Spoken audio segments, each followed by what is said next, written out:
Como dice el doctor, pues es muy importante este tema, básicamente porque conforme avanzamos en el siglo XXI, cada vez podemos enfrentar más enfermedades que anteriormente no podíamos hacer prácticamente nada por ellas.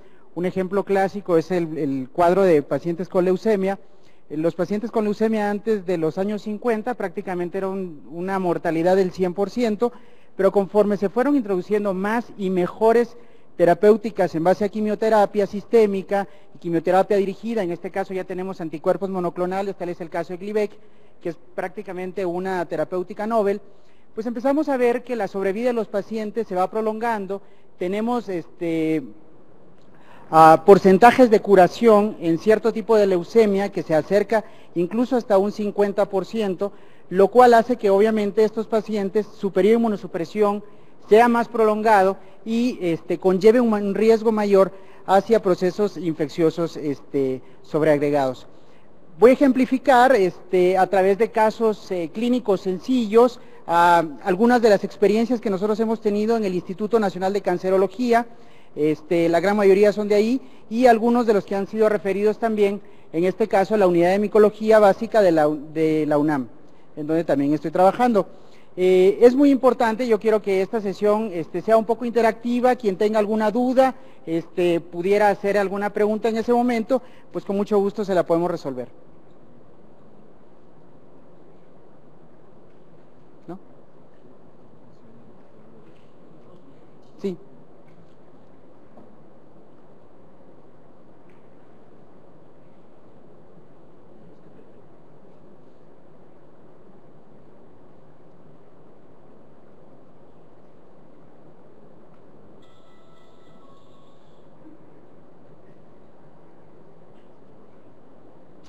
Ok.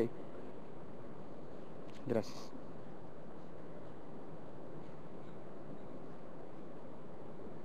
Siguiente, por favor. Ok, pues básicamente hay que hacer una distinción muy clara, sobre todo porque es muy importante. Vamos a ver ejemplos tanto de enfermedades tipo levaduras, que como bien mencionaban anteriormente, forman algo así como el 80% de las enfermedades que nosotros encontramos en pacientes inmunocomprometidos, pero cada vez más hemos visto o más bien casos clínicos a consecuencia de hongos filamentosos. El más importante de los hongos filamentosos que nosotros recuperamos es Aspergillus, por las razones epidemiológicas que habíamos escuchado anteriormente, pero también empezamos a encontrar cada vez más algunos gérmenes de carácter oportunista, como puede ser Fusarium, como puede ser Zygomycetos y algunos otros que vamos a hablar más adelante. Siguiente, por favor. Vamos a dividir las micosis sistémicas en aquellas que son accidentales para el hombre, o sea que no va a mediar el sistema inmunológico, sino más bien el factor exposicional, como es el caso de histoplasma. Ya es de conocimiento de prácticamente toda la audiencia que histoplasma tiene una predilección, sobre todo en los pacientes del centro-sur de la República Mexicana. En el caso de coccidioidomicosis, sobre todo epidemiológicamente vamos a encontrarlo hacia el norte del país. Blastomicosis es una enfermedad muy rara que se reporte aquí en México. Básicamente los casos que se han reportado son de trabajadores migrantes que se han mudado o que han trabajado en lo que es la parte centro-norte de Estados Unidos hacia el estado de Minnesota y el Valle de San Lorenzo, donde se reporta una gran incidencia. Y para coccidioidomicosis, bueno, hay algunos casos misceláneos que se han reportado sobre todo hacia la costa del Golfo, en el estado de Veracruz, algunos casos en Chiapas, pero su incidencia mayor es sobre todo en Centro y Sudamérica. Y tenemos las otras enfermedades, las otras infecciones, que son las oportunistas, básicamente son las que vamos a hablar a continuación. Entonces tenemos aquí una subdivisión por distribución geográfica, la que les comentaba anteriormente. Histoplasma quizá es la que más comúnmente ustedes van a ver en sus centros hospitalarios, sobre todo asociado a la pandemia o a la epidemia por VIH. Hemos tenido alrededor de unos 20-25 casos reportados por año al laboratorio de histoplasma de la Facultad de Medicina de la UNAM, y casos de coccidioidomicosis pues ya son un poquito más eventuales, sobre todo por la distribución epidemiológica. Siguiente, por favor. Ok. ¿Cuáles son los factores asociados de los que se ha valido la epidemiología para poder entrar en el terreno de las enfermedades oportunistas? Número uno, la epidemia del VIH. Ya cumplimos los primeros 25 años, el año pasado, del primer caso que fue reportado en 1981, y obviamente Esto cambió el panorama de la epidemiología de las enfermedades fúngicas. Hasta 1979, prácticamente todos los casos de criptococosis, por ejemplo, eran reportados de manera accidental, sobre todo en la población que tenía contacto con animales, con palomas y con caballos. Y en algunos pacientes inmunocomprometidos empezaba a ser reportado cada vez con mayor frecuencia. Tenemos obviamente la quimioterapia antineoplásica, cada vez más potente, el aumento del número de trasplantes. Hace más o menos 2 o 3 años también se cumplieron 50 años del primer trasplante exitoso de riñón, tenemos 40 años de estar trasplantando médula ósea. Entonces, todo ese número de pacientes que se van incrementando hacen posible que veamos más enfermedades fúngicas. Tenemos una terapia más intensiva en niños prematuros y en adultos. Hay que recordar un caso muy emblemático, por ejemplo, no existía ventilación invasiva a principios de los años de la década de 1960, de hecho el hijo del presidente de Estados Unidos en ese entonces, John F. Kennedy, ni siquiera tuvo la oportunidad, bueno, siendo el presidente de la nación más rica y más poderosa del mundo, de tener ventilación invasiva, y fue en esa década que se desarrolló esta técnica. El aumento en el uso de antibióticos de amplio espectro, cada vez vemos más antibióticos de amplio espectro, no vamos a entrar en detalle cuáles son estos, pero obviamente empezamos a seleccionar más y más flora de carácter ubicuo que pueden pasar a ser patógeno en los pacientes. El aumento de los viajes internacionales, obviamente, un ejemplo muy claro, no es una enfermedad micótica, pero sí es una enfermedad muy temible en este aspecto de los viajes internacionales, como es el virus del ébola, pero también algunas enfermedades fúngicas pueden ser traídas a otros países, sobre todo en los trabajadores migrantes. El aumento del abuso de drogas intravenosas, hay algunos casos reportados de endocaritis de válvulas derechas, y el aumento del uso de nutrición parenteral. Ok, aquí tenemos un resumen de algunas de las condiciones que se asocian a cada una de estas entidades, sobre todo vamos a hablar de candidiasis, aspergilosis, criptococosis y mucormicosis. Siguiente. Podemos hacer una subdivisión entre los pacientes de alto riesgo dentro de aquellos que son neutropénicos, definiendo neutropenia, aquellos conteos que son menores de 1500 neutrófilos totales. Hay que recordar que el umbral in vitro, en el cual se ha encontrado, que prácticamente hace la diferencia entre el paciente que va a ser susceptible a enfermedades fúngicas del que no lo es alrededor de 1000 neutrófilos totales. Por abajo de 1000, cada vez que nos vamos más abajo de 1000, mientras más cercanos estamos al cero, obviamente la tendencia a tener neutropenia prolongada es mayor y obviamente los riesgos se incrementan. Entonces tenemos del lado de los no neutropénicos, los pacientes con insuficiencia renal aguda, pacientes con nutrición parenteral, cualquiera que sea su indicación, los pacientes que están con fármacos antianaeróbicos, también sobre todo esto se ha visto en pacientes que tienen patología gastrointestinal, el uso previo de vancomicina en algunas entidades asociadas a cándida, sobre todo no albicans, las soluciones lipídicas intravenosas, sobre todo en la población pediátrica. Hay que recordar que hay una incidencia mayor de casos de malacesia furfur que se asocia a nutrición parenteral, sobre todo por la predilección que existe por este germen, por las soluciones con alto contenido lipídico, pacientes que tienen cirugía previa, sobre todo gastrointestinal, y el uso de catéteres de larga estancia, tanto tunelizados como no tunelizados. Y del lado de los pacientes neutropénicos, en primer lugar tenemos al cáncer, cada vez vemos más cáncer. El año pasado, por ejemplo, la Asociación Americana del Cáncer, en su registro epidemiológico, determinó que había 2 millones de casos anuales reportados. La gran mayoría obviamente no tienen tanta inmunosupresión porque son del tipo vasocelular, pero bueno, un buen porcentaje de estos 2 millones involucran una quimioterapia sistémica que finalmente va a comprometer el estado de las defensas de los pacientes, y obviamente eso nos hace pensar en el número de casos de enfermedades fúngicas que pudiéramos estar viendo.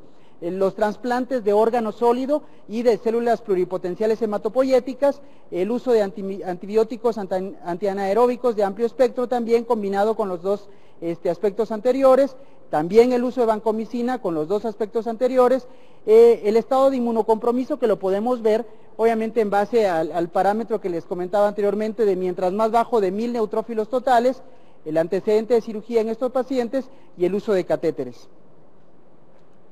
¿Tenemos alguna noción de cómo podríamos estar? Porque no hay ningún reporte específico con lo que es enfermedades fúngicas en el país, pero bueno, si rescatamos estos datos que son sacados de la Red Hospitalaria de Vigilancia Epidemiológica, pues tenemos que Cándida que es en este caso el primer hongo que aparece acá, representa aproximadamente el 3% de los casos reportados a nivel nosocomial en todo el país. Y tenemos aquí los diferentes comportamientos epidemiológicos. Ninguno de ellos, Cándida, está en los primeros 3 lugares, pero alrededor del 3% se mueve en las 3 regiones en que está dividido el país. Siguiente. Esta es una estadística que viene de Estados Unidos, en donde es un sistema de vigilancia de infecciones nosocomiales a nivel multicéntrico, de varios centros, sobre todo en unidades de terapia intensiva, en donde tenemos que Candida albicans es el 4º germen más reportado junto con Enterobacter. Siguiente, por favor. Entonces tenemos, obviamente es muy importante jugar con todos estos aspectos. Los factores del huésped, que siempre va a ser el determinante número 1, los criterios clínicos, porque hay que recordar, y una vez más, los casos que han estado presentando, o las ponencias, pues hablan precisamente de ello, respecto a que desafortunadamente las enfermedades micóticas no hay un parámetro para reportarlas en un 100% específico o 100% sensible o específico para hacer el diagnóstico del mismo, y todos los factores micológicos, ya lo mencionaba anteriormente, por ejemplo hay una gran deficiencia para hacer sensibilidad para aislamientos de hongos, y entonces obviamente esto compromete más el diagnóstico que se está tratando de hacer. La mortalidad debido a las infecciones fúngicas invasivas, definidas como aquellas que se comportan con fungemia y el involucro de algún otro sistema que puede ser pulmón, corazón, sistema retículo endotelial o sistema nervioso central, vemos un incremento primero de casos de candidiasis, después de aspergilosis, y recientemente, como mencionaban en la última ponencia, cada vez tenemos más enfermedades por fusarium, por zigomicetos, por casos de profilaxis antimicrobiana, sobre todo con fluconazol. Siguiente. Siguiente, por favor. Ok, entonces entre los factores del huésped, ya sabemos, anteriormente lo habíamos mencionado, neutropenia, uso de esteroides, enfermedad pulmonar obstructiva crónica, el trasplante de órganos sólidos, sobre todo porque la mayoría de casos de trasplante, pues obviamente son de riñón y de hígado, la enfermedad de injerto contra huésped, en este caso en los pacientes hematológicos, el antecedente de micosis previa es muy importante. Pacientes que han tenido alguna micosis, ya sea micosis oportunistas o micosis accidentales, obviamente, pues hay que tomarlo muy en cuenta y debe ser la primera consideración diagnóstica que uno tiene que hacer cuando nuevamente tenga los factores que le puedan predisponer a una enfermedad fúngica, y la inmunosupresión que este paciente pueda estar teniendo. Siguiente, la clínica, prácticamente cualquier sitio del cuerpo puede ser fuente de proceso infeccioso fúngico. Desde sinusitis, el ejemplo de la aspergilosis, neumonía, casi todas las micosis finalmente entran por el pulmón, excepto los casos de cándida, en donde siendo un comensal o un germen simbiótico, pues obviamente puede penetrar principalmente a través del tracto gastrointestinal. Las infecciones de piel, que suelen ser un problema muy grande, sobre todo a nivel de unidades de terapia intensiva, abscesos cerebrales, como casos misceláneos, infiltrados y cavidades también, principalmente a nivel pulmonar. Desde el caso de micología, pues hay que tomar muy en cuenta la tecnología que tengamos para los cultivos, si tenemos métodos de biología molecular, como es el caso de proteína C reactiva, y los métodos que podamos tener en histopatología, por ejemplo, en los casos de aspergilosis invasiva. Vamos a tener un pequeño caso clínico. Todos estos casos son del Instituto Nacional de Cancerología. Este es un varón de 19 años, originario de Guerrero, se le diagnostica una leucemia linfoblástica aguda, L2, inicia con quimioterapia sistémica con esquema Larson, y tiene un catéter venoso central colocado en cancerología, no tunelizado de acuerdo al programa de catéteres que tenemos en el instituto. En el día más 16 de la quimioterapia sistémica, ya encontrándose en neutropenia grave, desarrolla fiebre, se inicia empíricamente ceftazidima más amicacina, 48 horas después persiste con fiebre, clínicamente el único hallazgo, tiene fiebre, y siguiendo febril aparece una fina erupción macular en tronco y extremidades inferiores. Quizá por cuestiones obviamente de la luz es muy difícil, pero bueno, cada una de las flechas señala un pequeño una pequeña erupción de características maculares. ¿Alguien quisiera dar una opinión al respecto? Nada más con respecto a ser interactivo. ¿No? Ok. Pasamos a la siguiente. Muy bien, fue un caso de candidiasis, una cándida no albicans. En este caso son los patógenos oportunistas más frecuentes en los pacientes inmunocomprometidos.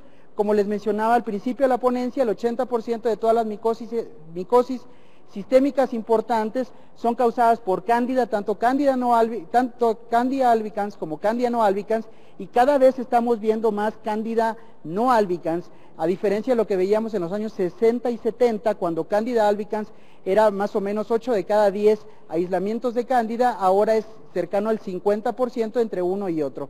Es muy importante esto porque obviamente la terapéutica que se está empleando actualmente es la causante de los cambios que nosotros estamos viendo en los aislamientos.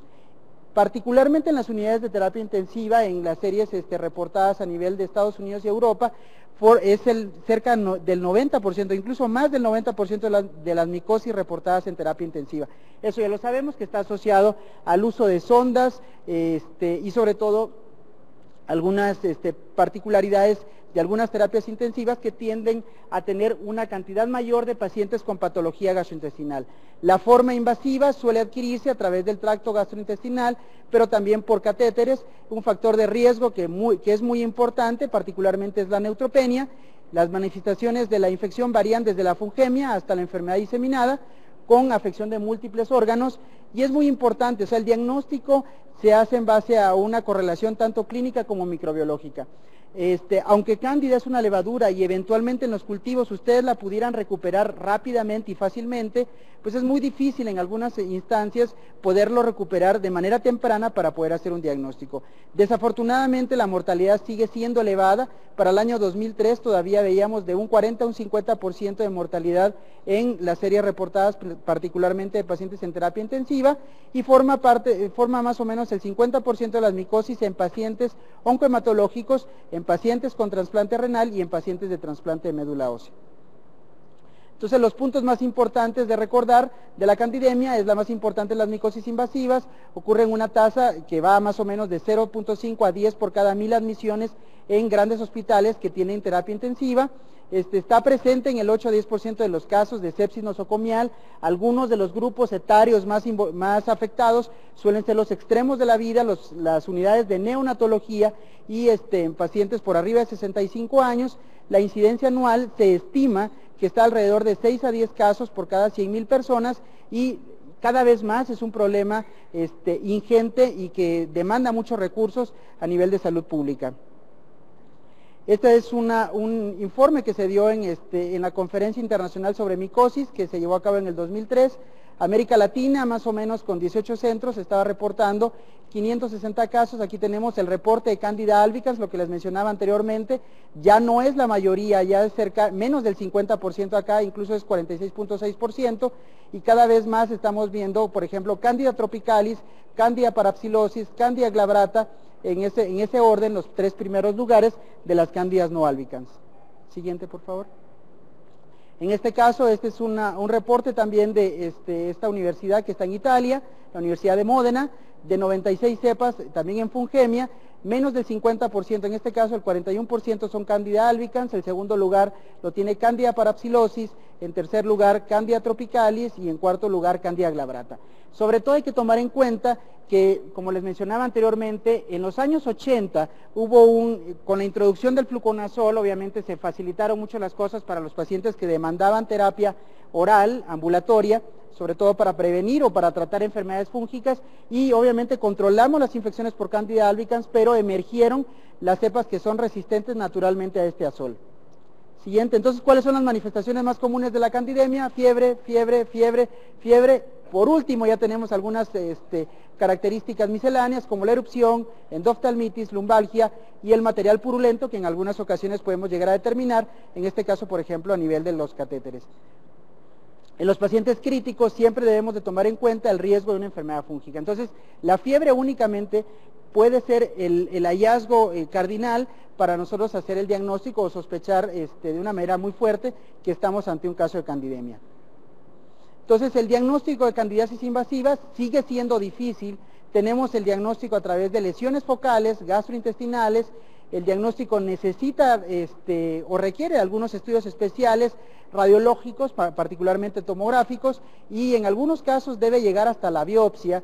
Puede comportarse de manera aberrante, vamos a decirlo así, formando abscesos pancreáticos, teniendo implicación en casos de peritonitis, teniendo un cuadro que se le ha denominado candidiasis diseminada crónica también en pacientes que están inmunológicamente respetados, no tan inmunocomprometidos, y entonces la entidad se vuelve un poquito más crónica. A nivel respiratorio, sabemos que los criterios para enfermedad fúngica son bastante difíciles de poder definir, y entonces el lavado bronquialveolar no es el diagnóstico para hacer un diagnóstico de neumonía por levaduras, en este caso por cándida, y habría que llegar incluso hasta la biopsia. A nivel del tracto urinario pues es un poquito más fácil, pero frecuentemente nos topamos con que puede ser un organismo comensal de las vías urinarias, la infección meningia, principalmente en algunos grupos etarios como neonatos.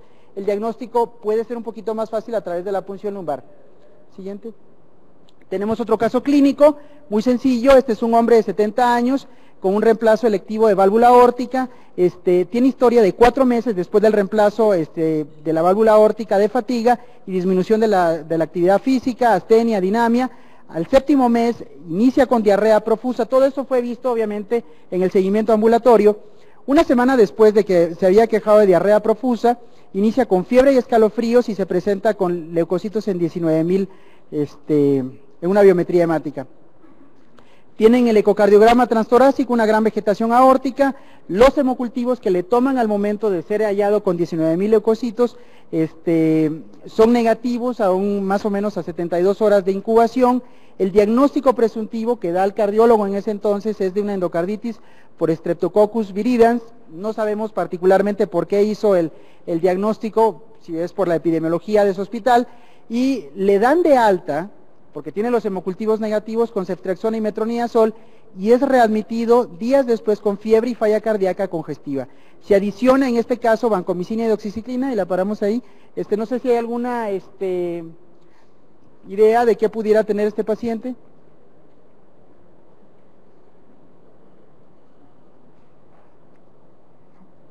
Bueno, pasemos. Ok, luego de 2 días desarrolla hemiparesia, está a estudio nuevamente, le toman hemocultivos. Desafortunadamente muere 3 días después, y nosotros recibimos en la Facultad de Medicina ya todos estos, el aislamiento. Finalmente el paciente desarrolla una hemorragia cerebral masiva, un émbolo que contenía aspergillus, histopatológicamente era muy fácil de determinarlo, que ocupaba la arteria cerebral media derecha, una lesión de endocarditis con múltiples hifas que estaban formando una bola a ese nivel, y no se encontró ningún otro sitio de infección. Siguiente, por favor. Bueno, la pregunta es, ¿está correcto la manera como se comportó este caso? Siguiente. ¿Quién habría sospechado de aspergilosis? Sinceramente, bueno, yo creo que probablemente si nos ponemos, esta es una conferencia de hongos y a lo mejor decimos, pues es muy fácil, hubiera pensado en hongos, pero muy probablemente si estamos en esa instancia clínica, pues no hubiéramos considerado Aspergillus como uno de los primeros gérmenes causales. Siguiente, por favor. Entonces tenemos aquí los 2 principales gérmenes dentro del género Aspergillus, que son Aspergillus fumigatus y flavus. La afección pulmonar característicamente es la forma más común de presentación. De allí, particularmente, puede diseminarse al tracto gastrointestinal, a riñones, a hígado y a cerebro. Alto riesgo, los mismos factores de riesgo que habíamos mencionado anteriormente: neutropenia, postquimioterapia, trasplante de médula ósea, dosis altas de esteroides y otros inmunosupresores, particularmente en enfermedades reumáticas.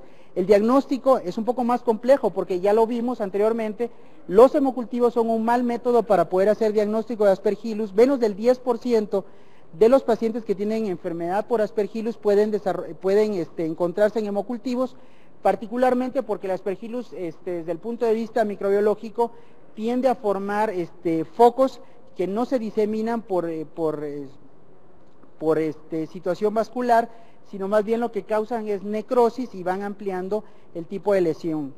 Más del 30% de estos casos son reportados en pacientes oncohematológicos, pacientes de trasplante renal o pacientes de trasplante médula ósea. Tienen una mortalidad muy elevada que puede ir desde un 50 a un 95%, dependiendo de la presentación y dependiendo obviamente de la enfermedad subyacente. Siguiente, por favor. Hay que recordar que Aspergillus prácticamente está en todo el orbe, O sea, no necesitamos una condición especial, recordando que los hongos son los depredadores naturales de las sustancias orgánicas que están en descomposición. La podemos encontrar en el suelo, en el agua, en cualquier material en descomposición. Se adquiere de manera primaria por inhalación. La aspergilosis nosocomial típicamente afecta a los pacientes inmunocomprometidos. Si pasamos a la siguiente, por favor. Recordar que el género Aspergillus comprende alrededor de 180 especies, 38 de estas se ha encontrado que pueden desarrollar enfermedad en el humano. Hay que recordar también que es muy importante, se desarrollan perfectamente bien a 37 grados, por lo cual nosotros le proveemos de un buen medio para poder desarrollarse. Es común en el ambiente, como lo mencionamos anteriormente. Algunos de los ejemplos que estamos viendo de Aspergillus ahora, por ejemplo, es el Aspergillus nidulans, que puede llegar a ser resistente a anfotericina. Afortunadamente no es de los más comunes, decíamos que es Flavus y fumigatus. Siguiente, por favor. Tenemos al Aspergillus niger, que le da su nombre, la coloración pardo negruzca que tiene los conidios. Siguiente, por favor. Tenemos el Terrius, la forma de terrosa que tiene como polvorienta, que desarrolla. Tenemos a Flavus, que es el segundo más común, que en algunas ocasiones pudiera ser resistente a anfotericina. Y tenemos, siguiente por favor, a Fumigatus, que particularmente pues es resistente a los azoles. Siguiente. Bueno, esta es la cabeza conidial de Aspergillus fumigatus. Siguiente, por favor. El ciclo de vida es un ciclo de vida muy sencillo. La forma, como nosotros lo encontramos, son esporas en el aire. Donde encuentran una manera de reproducirse, pues entran en germinación. Hay elongación de las hifas y ramificación. Esto a través de factores que lo que hacen es inducir necrosis y se forma una masa de hifas que es la fase plató o la fase de meseta, en donde se estaciona el crecimiento y pues obviamente ya no tenemos ningún otro cambio. Siguiente. Esta no es toda la historia. Bueno, siguiente. El espectro de la aspergilosis en los pacientes inmunocomprometidos, obviamente a mayor disfunción del sistema inmunológico, pero aquí, bueno, aquí dice sistema inmune. Mientras más inmunocomprometido está el paciente, pues obviamente tenemos más casos de aspergilosis invasiva aguda. Conforme vamos mejorando en el aspecto inmunológico, tenemos la aspergilosis subaguda, menos mortal para los pacientes. Después tenemos una forma relativamente común, que nosotros poco probable que la veamos en unidades de terapia intensiva, más bien, por ejemplo, en instituciones que ven mucha patología pulmonar crónica, que es la traqueobronquitis, la bola de hongos, la forma cavitaria crónica o fibrosante crónica. Y lo que vemos también mucho es en los pacientes que hacen reacciones de hipersensibilidad, que es la forma de la aspergilosis broncopulmonar alérgica o la sinusitis alérgica, que es lo más común que encontramos por aspergilosis. Tenemos también aspergilosis posoperatoria, eso lo vamos a pasar rápidamente. Neonato, los pacientes con diabetes mellitus y los pacientes quemados también son pacientes susceptibles a desarrollar este tipo de enfermedades. Siguiente, por favor. Los pacientes neutropénicos, obviamente están en mucho más riesgo para desarrollar alguna complicación, en este caso, un paciente que tiene un sitio de inserción de catéter que se necrosa y vemos las hifas en histopatología, y un paciente VIH positivo que en una zona de escoriación también desarrolla una lesión fúngica. Hay otros casos que han sido reportados: cirugía cardíaca, cirugía dental, cirugía oftalmológica, prácticamente cualquier sitio que involucra ruptura de las membranas o ruptura de la barrera que implica la piel, pues obviamente nos deja como un antecedente para poder desarrollar casos de aspergilosis. Vemos que algunas de las cirugías más comunes se ven poco complicadas. Por ejemplo, cirugía mamaria es muy raro que se reporte complicado por aspergillus, pero sí tenemos cirugía cardíaca como el ejemplo que vimos anteriormente. Endocarditis y aortitis, la vamos a pasar, por favor. Siguiente, por favor. Todo. Ok, siguiente.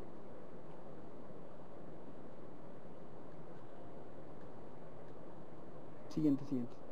Ok, esto es muy importante, las características clínicas que nos pueden ayudar. Hay que recordar lo que decíamos. Es muy difícil hacer el diagnóstico premortem o antemortem o diagnósticos desde el punto de vista de cultivos. Básicamente nos vamos a basar en los diagnósticos por imagen, neumonías consolidadas, signos radiológicos. Si me pasa la siguiente, por ejemplo, tenemos el caso de una neumonía de focos múltiples, una aspergilosis invasiva en paciente con cáncer, tenemos un signo del halo. El signo del halo no es por aspergillus necesariamente, es cualquier hongo que lo que causa es necrosis en el centro y tiene una zona de infarto alrededor. Eso es lo que da el signo del halo. Y obviamente algunos criterios menores que son más difíciles de asociar a enfermedad micótica. Siguiente, por favor.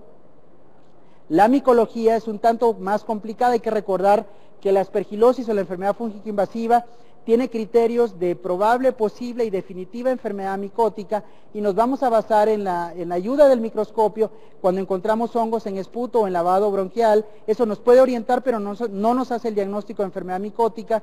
La determinación de antígeno, que algunos centros ya cuentan con esto, desafortunadamente es una tecnología demasiado cara para poder hacer seguimiento de nuestros pacientes. La medición del galactomanam, en este caso, se puede hacer a nivel del lavado bronquial, o bien de líquido cefalorraquídeo, o bien de muestra de sangre. El valor de la PCR en diversos sitios es variable y no nos podemos confiar.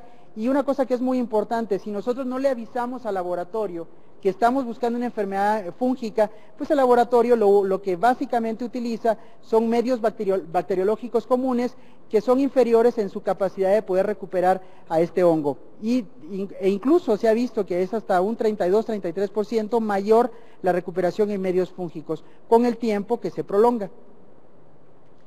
Aquí está la determinación de galactomanam en suero. Esta es una prueba que está positiva. Okay. Bueno, básicamente creo que por razones de tiempo lo dejamos acá.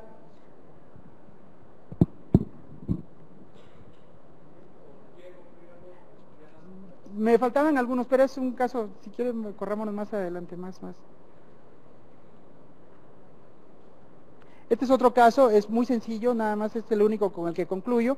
Es una mujer de 16 años, antecedente de una neurocirugía electiva por malformación de Chiari-1, un curso prolongado de dexametasona. Obviamente se lo estaba indicando su servicio tratante. Se presenta con deterioro clínico después de esta cirugía, debido al, al perfil que tiene este tipo de entidades quirúrgicas. Pues inició empíricamente con tratamiento con vancomicina, cefotaxima. Se incrementó la dosificación de dexametasona pensando que la paciente estaba cursando con edema cerebral. Siguiente, por favor. El cultivo, finalmente se pudo obtener una muestra de líquido cefalorraquídeo. Hasta el día 18 se obtuvo crecimiento de colonias escasas de Aspergillus fumigatus. La pregunta era, bueno, para ese entonces, ¿eso se trata de un contaminante? Siguiente, por favor. Sintomatología persiste con la paciente, la exploración de la herida tiene dehiscencia de sutura. Los cultivos nuevamente desarrollaron Aspergillus fumigatus y se inició anfotericina hasta el día 28 de haberse presentado esta paciente. Siguiente. No mejora la sintomatología, se retira el injerto dural.